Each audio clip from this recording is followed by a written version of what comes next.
Hi there, chaps. Kate Stirling here. Lovely to connect to you on this beautiful cold May Sunday. It's such a very strange combination. We've got an added caveat here today. I've got an extra camera filming, we're streaming to YouTube, and I'm recording the podcast from the bedroom today. I've got out the pantry because it was just, to be honest, quite sweaty in there and I didn't really appreciate it. So we won't go back there for a while, perhaps. But anyway, what a week. How's your week been? How are you? I feel really positive right now, and I think that is a good thing to feel, but it hasn't always felt like that this year. I touched upon it in the last episode about the miscarriage I had in May. No, May, we're in May, in March. And as a part of that, I wanted to share something that will feed into the rest of this episode.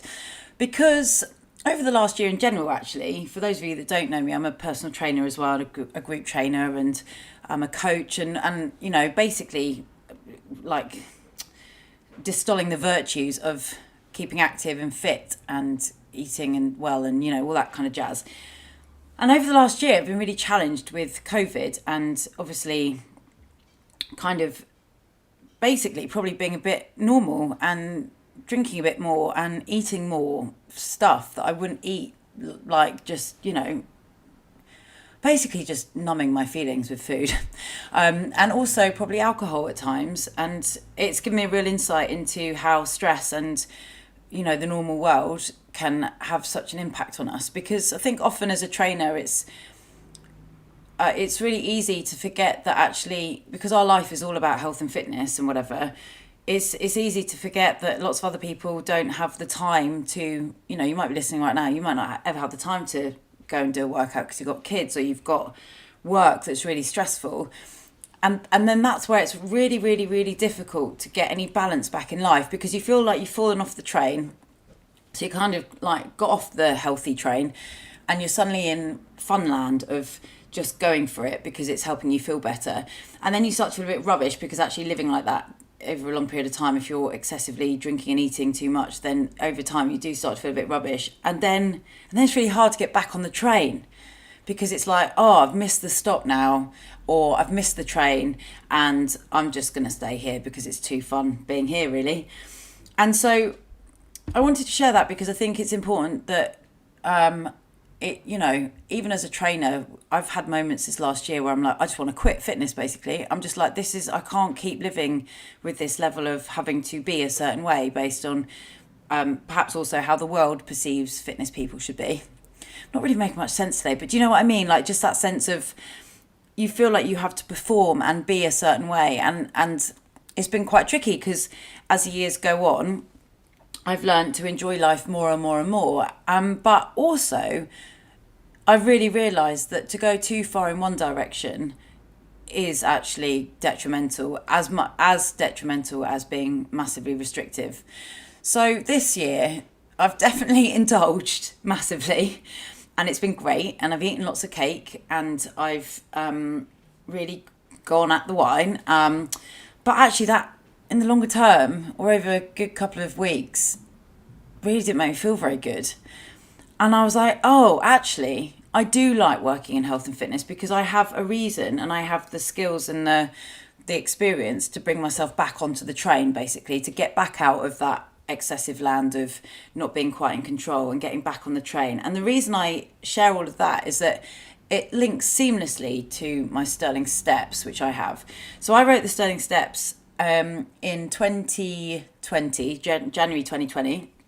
I'd always wanted to write like a training plan for people to follow, but because I was so anti it being like a diet plan or anything like that, the Stirling Steps came from a place of a lot of the emotional stuff that I'd learned over the years. So, and I touched upon it in episode 2 with gratitude, but it basically was everything that I'd learned about learning to love myself and learning to appreciate myself for all I am, and kind of, and building on from that from a place where it's not just about food and exercise, because I think the fitness industry now has become so about, even more so about how you look, even more so about just being like uber intense with it. And actually, to me, that's not what healthy is about. Like, healthy is being able to enjoy a nice meal out with your friends And it is about being able to, enjoy food and enjoy having a drink with your mates. But it's also about prioritizing things like sleep and, not being stressed and enjoying your life and having fun. So today, because I felt like it was time, I wanted to go through the Stirling Steps that I came up with. There's 10 of them. And they actually form the basis of a challenge that I'm running in May. So if you see on my social media at the minute, there's a lot of it kind of going around about my Stirling Steps Light challenge, which is a 4-week reboot and refresh, really. Because even I, and even you, sometimes it's good for you to get back on track a little bit when it comes to finding that balance, and the Stirling Steps really help you get there because they help give you a bit of a guideline to follow. So I'm going to go through the Stirling Steps and I'm just going to give you a brief overview, and if there's any that you'd like to hear more about, then please do let me know. So the Stirling Steps. Now, these really, like I say, came out of that time when I was really low, really depressed, and they're the steps I took to really get myself back on track. So the first step is self-love and worth. And this is a really important one because if we don't feel comfortable in our skin and our self-esteem is so on the floor that we don't even believe we have value in the world, then every choice that we make as a result of that is really negative for us and our health and our well-being and just general overall enjoyment of time on this planet. So self-love and worth, the tips I give with the Stirling Steps on this is something called mirror work. So mirror work is where you really look at yourself in the mirror and you see yourself and you don't flinch and you start to catch thoughts that come in about yourself. So basically, I had a therapist once that recommended I did this naked. And I was like, I can't look at myself even with clothes on, let alone without any clothes on. Are you kidding me? But you can do this without any clothes on. And basically that's where you're like looking to go to. And it's not in a gratuitous way. It's just in a way of seeing yourself, because we hide so much from ourselves and then we hide from other people as a result.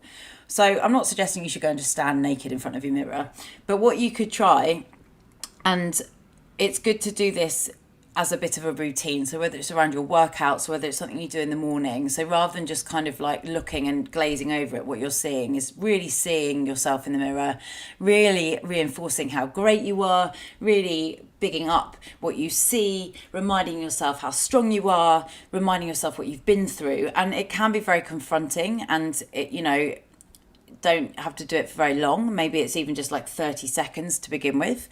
But that's my first step, is the mirror work with self-love and worth. And really, if you really don't feel good about yourself, post some affirmations about your around your house or your flat. So whether that's posting a little post-it note like, yes, I can, or I am amazing, or I deserve the life I want to live. These things that you can kind of hide away. And then when you're opening your cupboard for a cup of tea or whatever, you see that little affirmation. You're like, oh yeah, I am amazing. So that's step number one. Step number two is gratitude and mindset. So these two really link in towards each other, to each other. Gratitude, I touched on this in episode 2, but it's about really being present and noting down and saying thank you really for what you have in your life. So I always use this as an example, but mine started with just really appreciating a morning cup of coffee. When I was so depressed, that was the only thing that I could connect to that made me feel like I had any joy in my life, which was ridiculous really, because I had so much, like incredibly privileged with my family and with my friends and with all the support I was being given. But depression doesn't really, it doesn't really matter about that stuff. When you're depressed, you kind of don't really notice anything else around you. So it's a really great way to start bringing yourself back to land and to step out of the hole that you're in. But whether you're depressed or not, this is a great thing to do because it really helps you bring joy into your life. So now I'll be like, oh my God, look at the sun. And often it'll get a bit of a laugh out of my partner. But if you have that element of surprise and joy at the smallest bits of things in your life, it's it's incredible. It brings so much power. So that's another one, because often if we've gone off the train and we've got off the train and we've, whatever, we're kind of just a bit stuck in no man's land, you need a reason to get back on the train. So this gratitude is a step in the right direction to getting you back on track. Number 3 is movement. Now, despite saying what I just did in the first 10 minutes about feeling a bit conflicted about exercise over the last year and the fitness industry in general, movement is incredible. And it doesn't matter what you're doing. You could be dancing in your kitchen to your favourite music. You could be stretching, doing, whether it's one of my classes or a different person's class. Obviously, I recommend you do my classes over at Stirling Fit.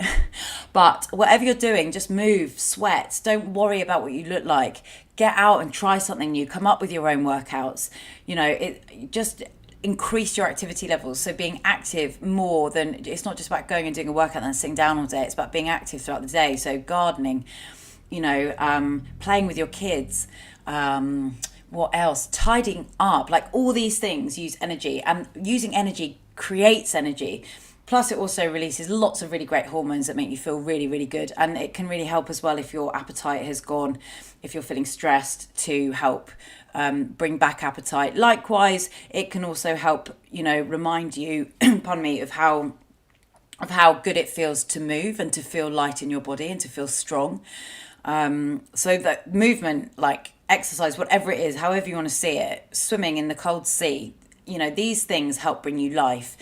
So movement is step number 3. Number 4 is balance with food. So this is a massive one, because obviously it's so personal. Like my balance with food might be entirely different to yours. And it's why being comfortable with exploring food for me is exploring, different types of food and what makes you feel good and what doesn't work with your digestion versus what is an anxiety-based approach to food, is a really great way to actually heal that relationship. Because over the years as well, that diet culture and everything like that has told us that certain foods are bad, and that's not true. In my opinion, you can have everything. It's just about coming back to that moderation and have one slice of cake rather than 4, have one glass of wine rather than the bottle, and finding that, well, that's obviously drink, but having a small bar of chocolate rather than a large bar of chocolate, eating vegetables over bad example, like a McDonald's or something. You know what I mean? Like, obviously you can have McDonald's, but make sure you're eating the veg as well.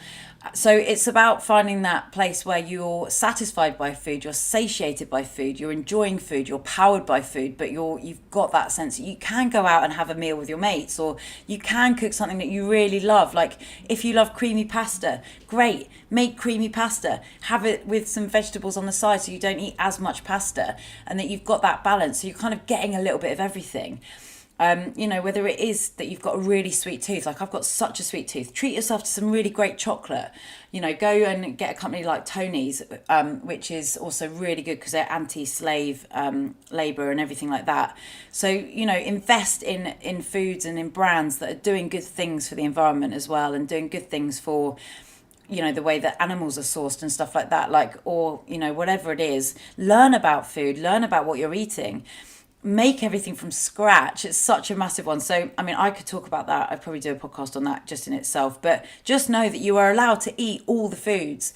It's just about finding that balance, that you're fueling yourself well most of the time. Sleep. This is huge. If you don't sleep, you're going to feel tired. You're going to not be able to deal with things. Emotions just go all over the place if you're tired. So sleep, prioritizing 7 to 9 hours a night is super important.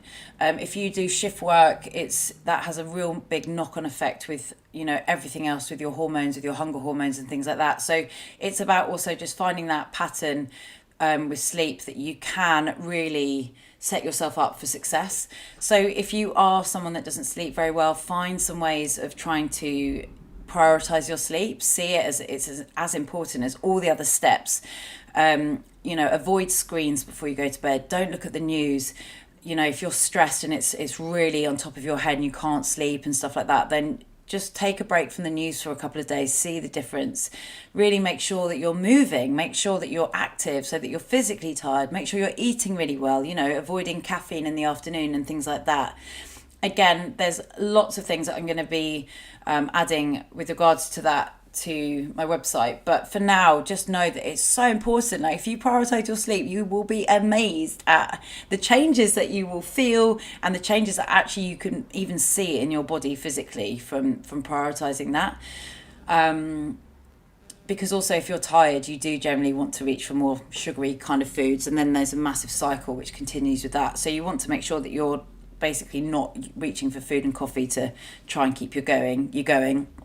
If you're getting enough sleep, then it really helps. I know obviously if you're a parent, that's different and it can be tricky, and you just have to kind of work with that. And that's where the balance with food comes in, because if you're then eating really well, then you're at least giving yourself a better chance of not being in that sugar cycle.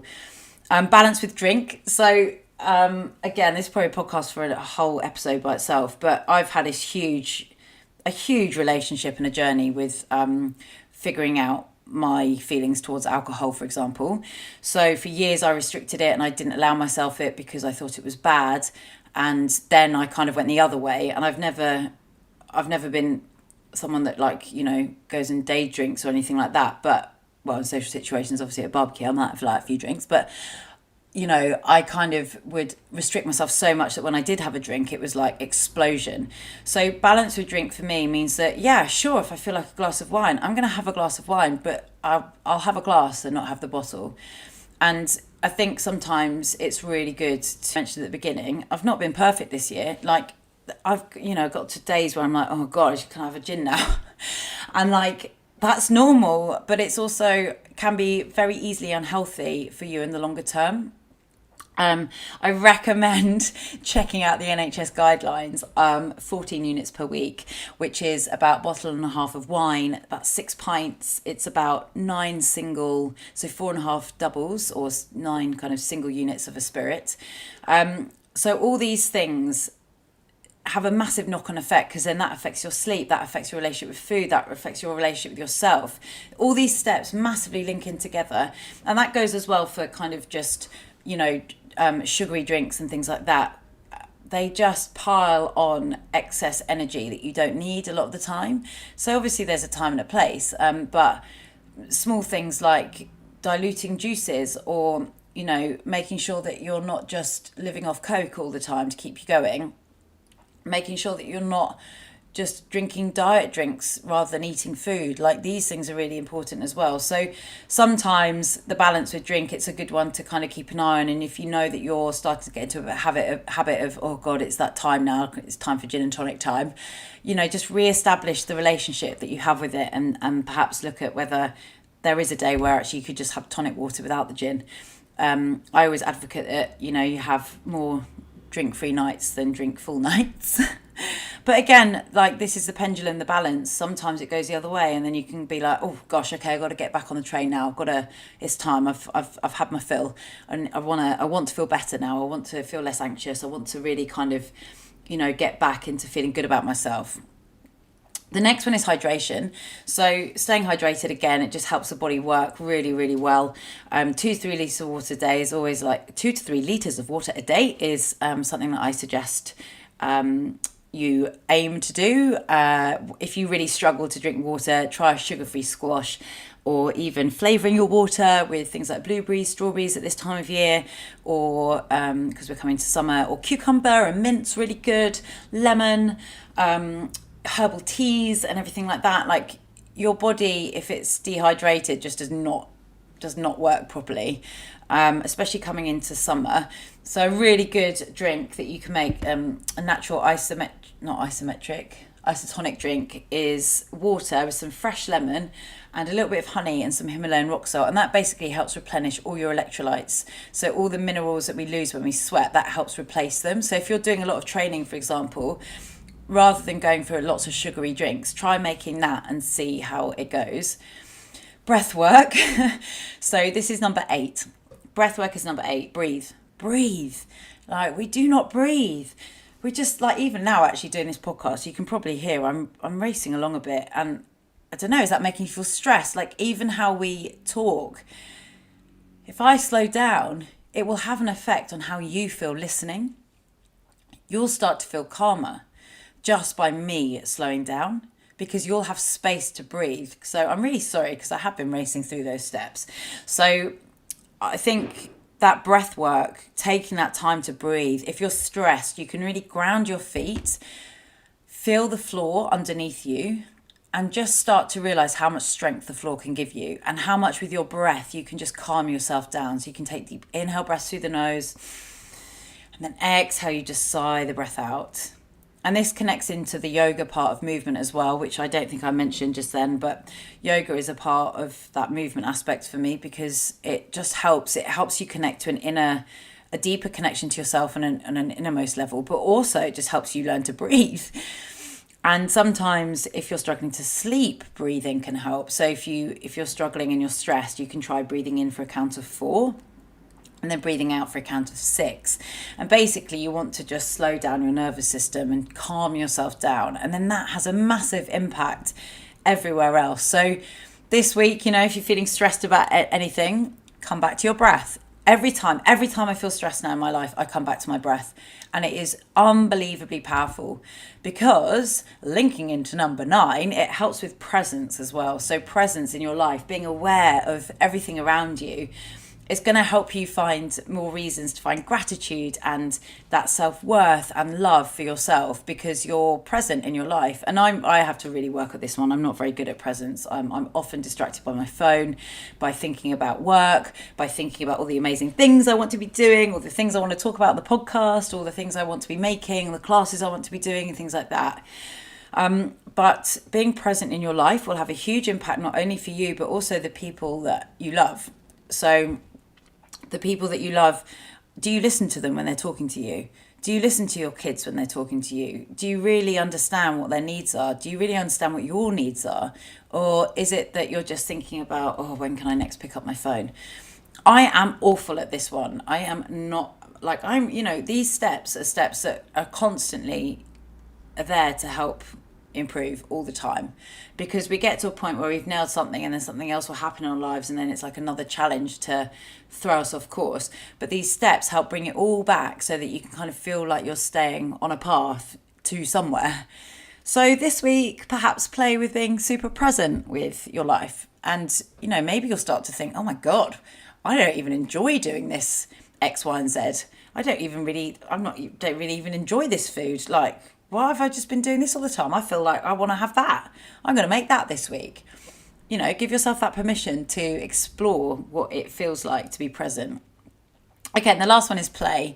So super important that life is fun. And I have taken life way too seriously in the past. And this is where this one comes in, because when we grow older and get older and become adults, we become very serious, and life gets very serious, and we forget that really inside we've got this kind of childlike joy that we can experience if we give ourselves permission to. And this was something that I really realised when I was at drama school, that I hadn't given myself permission to have fun, because I'd been taking life too seriously for so long.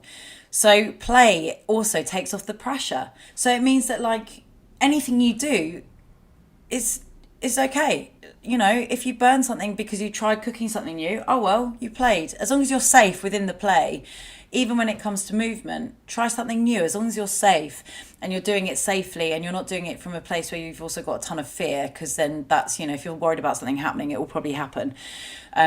But if you're coming at things from this element of it doesn't matter, I'm going to try, a new move, a new tricep press up variation, and you fall on your ass, it doesn't matter, because you've tried something new, and there's no you're not a bad person. Likewise, when we cook and we burn stuff, you're not a bad person. You just burnt the food. It's okay. So if you come at life with this element of play, you'll find actually that lots of things bring you joy in a way that you maybe hadn't realised before. Even walking down the street can be a bit fun. And yes, I know, in society, we are meant to behave a certain way. And obviously, I'm not saying go and break loads of rules and be, really illegal. I'm not saying that. I'm saying do it within the realms of your life. And what would you love to go and explore? What would you love to try, but you haven't given yourself permission to? And likewise, when it comes to doing any programs or any plans or anything like that, come at it with an element of play. Because the thing is, if you go into stuff with this real steel determination, which is great to have a focus, but if you're so serious about stuff, at the end, then what happens when you don't have the structure? It's having play gives you that opportunity to also, or using play as an approach gives you the opportunity to constantly be changing and learning, because you'll actually be present and you'll be breathing, and you'll all these other bits and pieces. You'll feel more worth for yourself. You'll feel more gratitude for your life. You'll want to move more. You'll want to eat really well. You'll want to go to bed at night because you'll be excited about the next day, not dreading what's coming next. And you won't feel like you need to, hit the booze for fun. I mean, obviously, this is my opinion, and I think the steps are amazing because they chop and change, and it's not like they're always all at play at the same time, or all at, they're not, you can't, like, there's no way you could probably do all 10 at the same time. Well, you could give it a try, but I think I just wanted to share them today because they form a huge foundation in how I find balance now in my life. And yeah, look, sometimes the balance goes, like the balance has gone with me over the last year, but it's the bringing it back in that helps keep you on track, that helps stop that spiraling of everything going on. It gives you a structure, and it gives you kind of a guideline to follow. So if you want to check these out, they are on my website. It's getstirlingfit.com/the-Stirling-Steps. That's www.getstirlingfit.com/the-Stirling-Steps. I'll link it in the thingy in the show notes. And if you have any questions about it, then let me know. Maybe you have your own steps that you follow. I'd love to know. Maybe you try using them and they help. Let me know. You don't have to let me know, but it'd be nice to know. And I think that's it for today. Sorry I raced through those a little bit. I think I'm just a bit excited because it's been quite a big week as well, because from here on in, I'm 100% Stirling Fit invested and Kate Stirling invested, and I always have been, but I've been doing other things and running other companies and things like that. I've been running a group training company for the last 2 or 3 years, and I've loved that, and that's definitely made me the person that I am today, and it helped get me out of the hole that I was in at the time when I started doing these sessions actually 5 years ago, and the members there have hugely helped. But I am excited because it represents a new chapter now to be able to try and spread the word even more. So if you have enjoyed today's podcast, feel free, please, to rate, like, review, share, all that jazz on Apple Podcasts, and just generally have a fun week, have a great life. Life is too short to take it way too seriously, and from me to you, that is my thought for the week. Have a great week. Prioritise all those simple things. Go back to the steps, refer back to them, screenshot them, save them, explore them. See what it means to play in your life. See what it means to be present. See what it means to actually give yourself the time of day that you deserve, because you are amazing. You are amazing. And, remember as well that we are the product of every single year of our life. So your life is not at an end point ever. It's always moving forwards. And if you have been having a really challenging time, I know, speaking to a couple of you recently, some of you have just been having such a tough time. Just take it slow, breathe, and remember that you are amazing and things will get better. And stick with me and I'll help you along the way if I can. And yeah, you're a beautiful, beautiful person and you deserve the best. So start to remind yourself of that when you're feeling a little bit wobbly, because I think you're just amazing. Anyway, I hope you have a wonderful week. I'm very excited. I hope you feel excited about your life right now. If not, let's try and change that around so that you do feel excited. All the love, and I will speak to you soon.